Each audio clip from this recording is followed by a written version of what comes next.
What if I told you that Boise has the largest Basque community in the United States, and that nobody outside the Pacific Northwest knows this? That the Basque people, a mysterious, ancient people from the mountains between Spain and France, whose language is unrelated to any other language on Earth, came to Idaho in the 1880s to herd sheep, built their community in Boise over generations, and created a food culture in the high desert of Idaho that is more authentically Basque than some restaurants in Spain? That Idaho's true signature food is not a potato. It is a deep-fried strip of beef invented by a U.S. Forest Service meat cutter from the leftover trimmings of a tenderloin, because he refused to waste anything. Boise. Where the most surprising food city in America has been hiding in plain sight behind a reputation for a vegetable. Ask most Idahoans to name the state's signature dish, and you will not hear potato. You will hear finger steaks. Right after World War II, a cook named Milo Bybee had a job with the U.S. Forest Service in the mountains of central Idaho. Working as a meat cutter in the wilderness, he found himself with steak trimmings, the scraps left over from cutting tenderloins that were too small and too irregular to serve as proper steaks. He did not throw them away.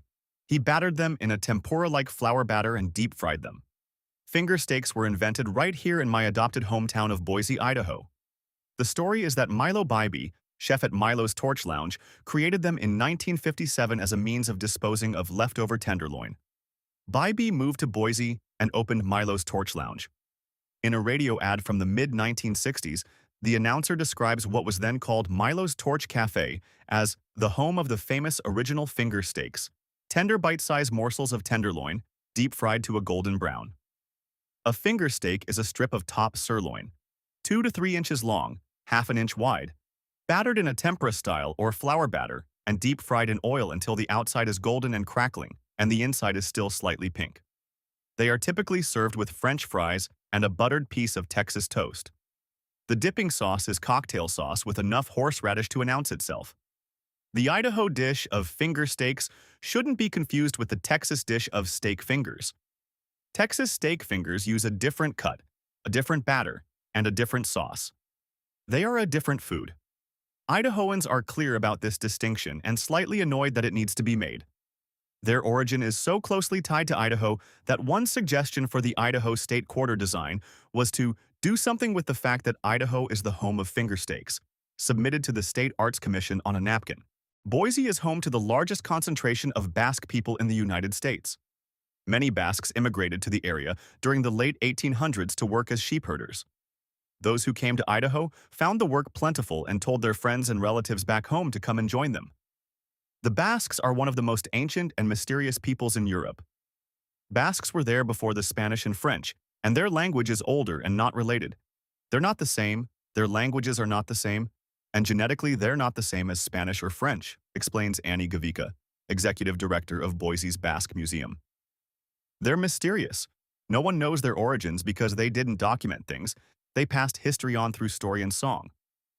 Basque males usually arrived alone, with a limited education, no English skills, and for some, the intent to make enough money to eventually return home. Many men took arduous jobs that most Americans did not want as sheep herders, for little pay and in rough, solitary physical conditions much different from what they had ever experienced. The sheep herders came to Idaho because, in 1918, sheep in Idaho outnumbered humans 6-1. The Basques were the best sheep herders in the world. They were hired immediately, paid poorly, and lived alone in the mountains for months at a time. When the herding season ended, they came to Boise, where boarding houses had been established by the Basque community, places where they could speak their own language, eat their own food, and be among their own people. The Cyrus Jacobs Uberwaga House, built in 1864, the oldest surviving brick building in Boise, became a Basque boarding house by 1910. For 50 years, it served as the social center of the Basque community in Idaho.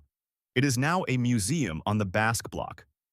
The Basque Block is a stretch of Grove Street in downtown Boise with the Basque Museum and Cultural Center, the Basque Market, Bar Gernika, Leku Ona Restaurant, and the Basque Center.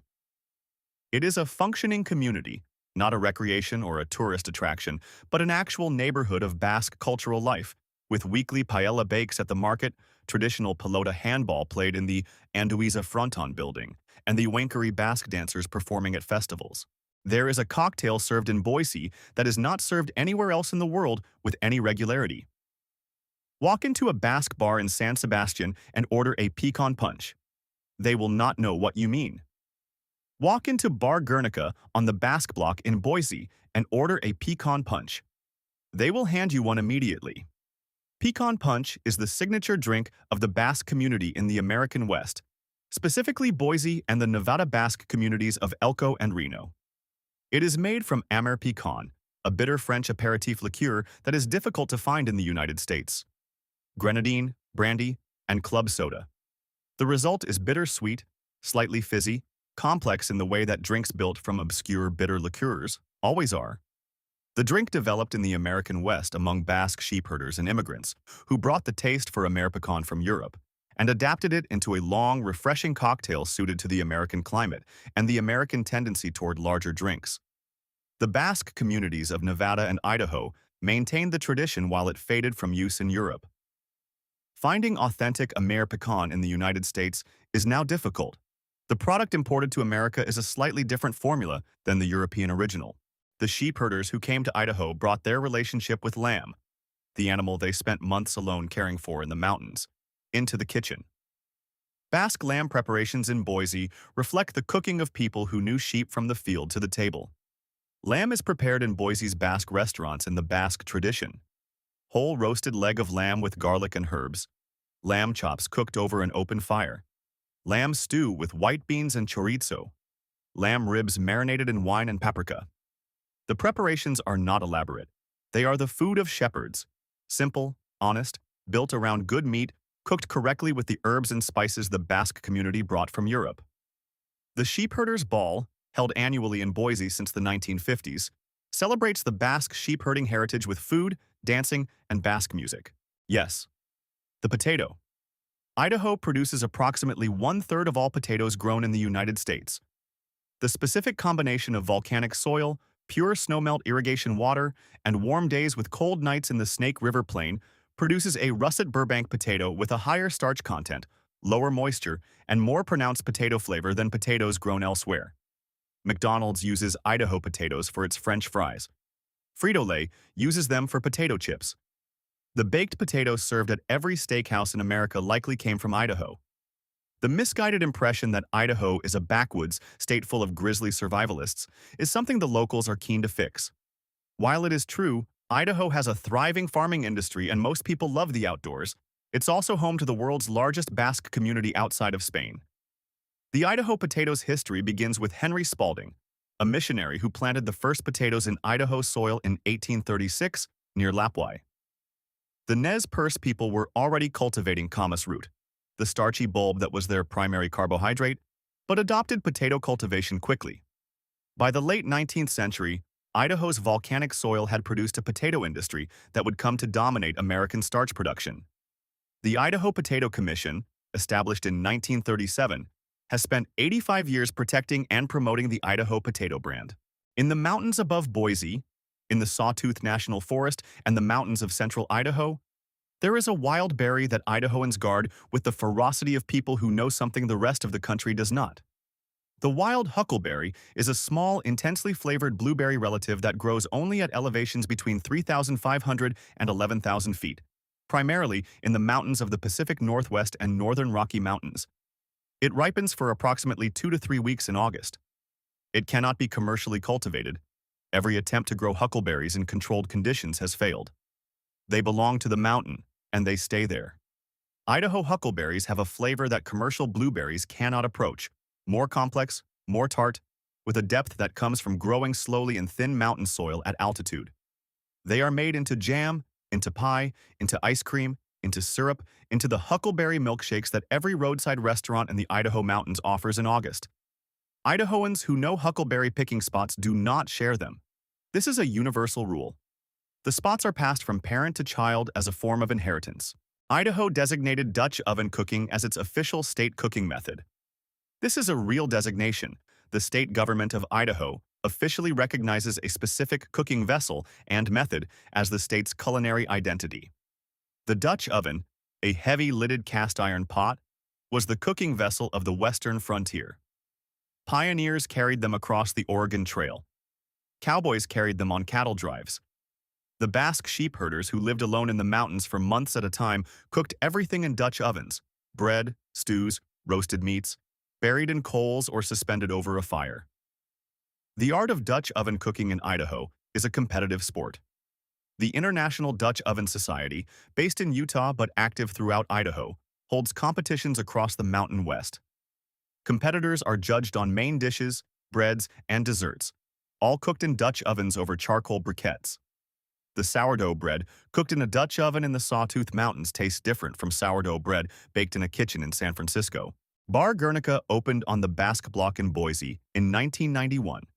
It is named after the Basque city of Gernika, the city that Pablo Picasso painted after it was bombed by the Nazis and Franco's forces in 1937, one of the defining atrocities of the Spanish Civil War. The bar serves pintxos, the Basque equivalent of tapas, small snacks on bread, held together with a toothpick, and traditional Basque food to a community that has been maintaining these traditions in Boise for over a century.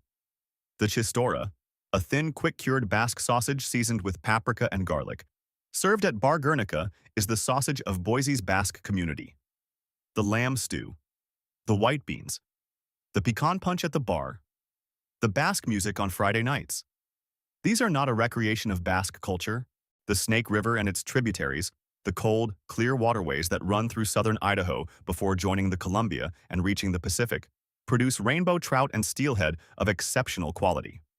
The water is cold and fast and clean from snowmelt. The fish reflect it. Rainbow trout from Idaho's rivers are served at restaurants throughout Boise, pan-fried with butter and lemon, grilled over wood, simply prepared in ways that let the quality of the fish speak. The farm-raised trout industry that developed along the Snake River in the 20th century made Idaho the largest producer of farm-raised trout in the United States.